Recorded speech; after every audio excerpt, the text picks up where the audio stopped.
Bruno Correa and Carlos Vergara in the flyweight division. Now, the betting odds right here are minus 155 and plus 135 right there. Pretty similar in age, 30 years, 2 months, and 2 weeks, 30 years, 2 months, and 1 week. So they're very, very close in the age right there. But what they're not close in is that reach right there. Wow, a 4.5-inch reach advantage for Carlos Vergara. But still, even with that reach, he is a significant underdog in the Tapology predictions at 86% and 14%. The betting odds as of right now have him as a plus 145 and in some cases a plus 155 underdog. Personally, I do think it's a 50-50 fight, but I'm going to go with the underdog. I'm going to go with Carlos Vergara, and here is why. I know Bruno Correa has very, very solid kickboxing, good spinning kicks to the body, outside leg kicks. His inside leg kicks are decent as well. That front kick to the body, the high kick, the jab, the 1-2s on the outside, but he leaves his head exposed a lot. He comes forward, lands his combination, lands his leg kick, and his head is out in the open for a guy like Carlos Vergara, who has a lot of power in his hands. Third on knockout, third on flying knees, second on knockout, second on knockout.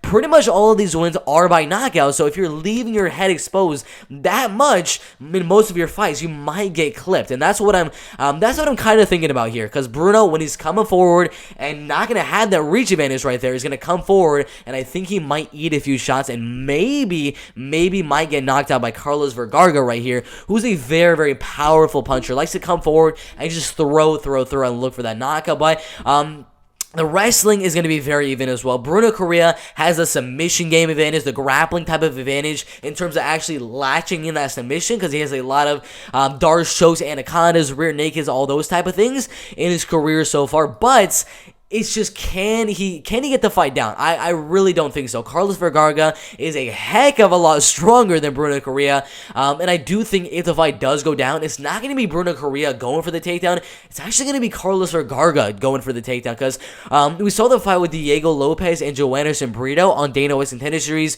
1 day ago, and we saw Joanderson Brito, not necessarily known to be a wrestler or grappler, was just much, much stronger than Diego Lopez and stayed on top, ground and pounded, defended those guillotines, and just won the fight that way. I can see Carlos Vergara mixing in a couple of takedowns, a little bit of ground and pound, and just staying away from those submissions. That is another way for Carlos Vergara to win the fight. But the main way, again, is going to be on the feet. He's going to have the reach. He's going to have the power. I think he's going to have the speed. The kicks, I don't really think so. Bruno Correa is a much, much better kicker. So if he can keep on the outside and just kickbox at range, he can definitely win that way. But if Carlos is smart, he's going to go out there with a lot of pressure, a lot of volume, just throwing some really big shots, trying to get that knockout, mixing in a couple of takedowns and a little bit of ground and pound, staying away from those anacondas, darks, rear nakeds, guillotines, all that type of stuff, and winning the fight by either a decision or a knockout as he's coming in with that combination. But a very, very close fight. This is another one of those where I'm not going to look at these odds right here, the minus 155. I'm not going to look at these Tapology predictions with 86% going Correa,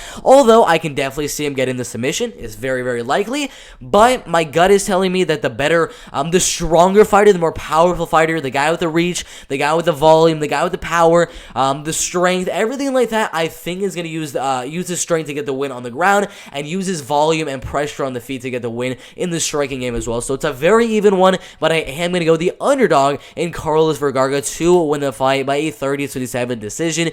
Wouldn't be surprised if Bruno latches onto a submission though, but it's a very close one. I got Carlos by a decision.